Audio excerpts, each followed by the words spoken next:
दोस्तों एसआईआर का फॉर्म इस समय बीएलओ घर घर जाकर भरवा रहे हैं। 4 नवंबर से लेकर 4 दिसंबर तक आपके फॉर्म जो हैं वो भरे जा रहे हैं। लेकिन जिनके फॉर्म गलत हो जाएंगे या किन्हीं कारणों से आपने जो फॉर्म भरा है अगर सरकारी डेटाबेस से मैच नहीं होता है या फिर फॉर्म में कोई त्रुटि होती है तो ऐसी कंडीशन में आपको 9 तारीख के बाद 9 दिसंबर के बाद आपके घर पर एक नोटिस आएगी और फिर आपको 13 प्रकार के डॉक्यूमेंट हैं, इनमें से कोई भी एक डॉक्यूमेंट आपको देना पड़ेगा, कोई भी एक।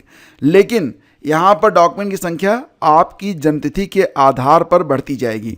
तो दोस्तों ध्यान दीजिएगा, ये जो डॉक्यूमेंट आएंगे अगर आपका एसआईआर फॉर्म गलत होता है और आपको अगर नोटिस आती है तो आपको कौन कौन से डॉक्यूमेंट जमा कराने पड़ेंगे तो वो ध्यान से आप लोग देख लीजिए। देखिए, अगर आपका जन्म होता है 1 जुलाई 1987 से पहले तो केवल आपको एक डॉक्यूमेंट देना पड़ेगा। ये जो 13 डॉक्यूमेंट हैं उनमें से कोई भी एक डॉक्यूमेंट आप देंगे स्वयं के लिए जिसमें आपकी जन्मतिथि लिखी हो और आपका जन्म स्थान लिखा हो, ठीक है ना।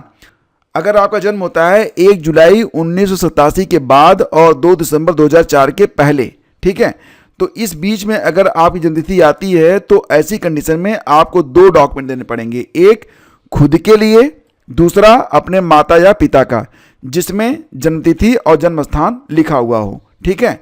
और अगर दोस्तों आपका जन्म हो रहा है 2 दिसंबर 2004 के बाद तो फिर ऐसी कंडीशन में आपको कई प्रकार के डॉक्यूमेंट देने पड़ेंगे। एक तो स्वयं के लिए होगा, एक पिता के लिए होगा, एक माता के लिए होगा।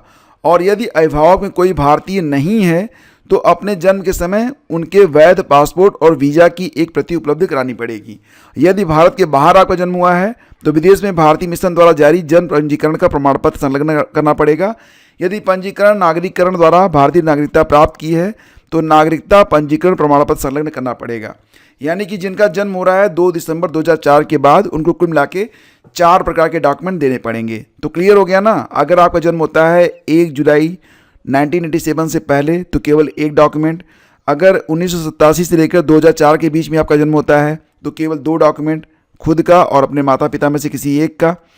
अगर 2 दिसंबर 2004 के बाद जन्म हुआ है आपका तो ऐसी कंडीशन में खुद के लिए, पिता के लिए, माता के लिए, और अगर कोई भारतीय नहीं है आपका पिता या माता तो उसके लिए एक अलग से वैध पासपोर्ट और वीज़ा की प्रति भी देनी पड़ेगी। तो ये ध्यान दीजिएगा आप लोग।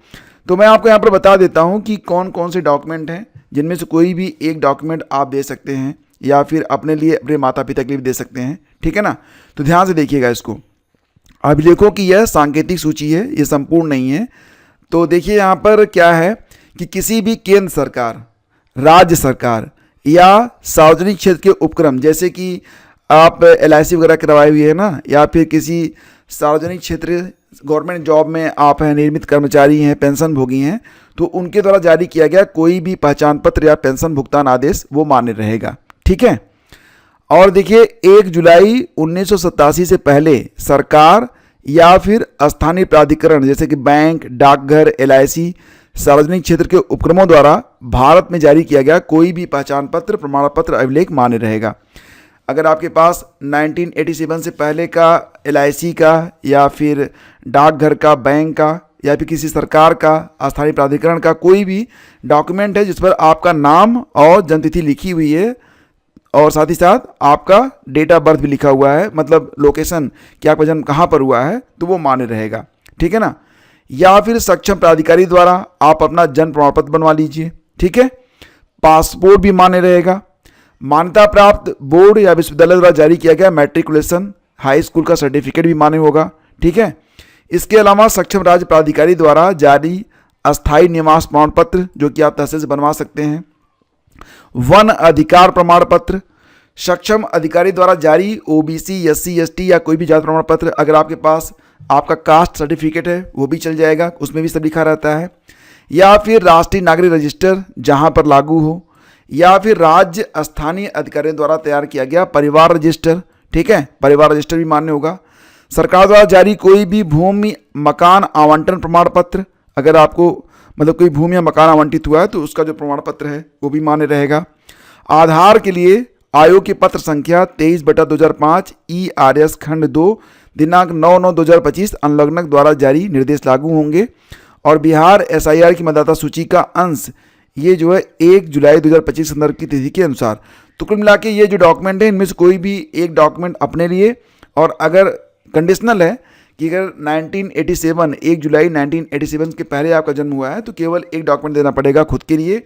अगर 1987 टू 2024 के बीच में आपका जन्म हुआ है तो स्वयं का और माता पिता का, या फिर ये जो लिस्ट आप देख रहे हैं कि अगर आपका जन्म होता है 2 दिसंबर 2004 के बाद तो फिर ये 4 प्रमाण पत्र आपको देने पड़ेंगे, ठीक है ना।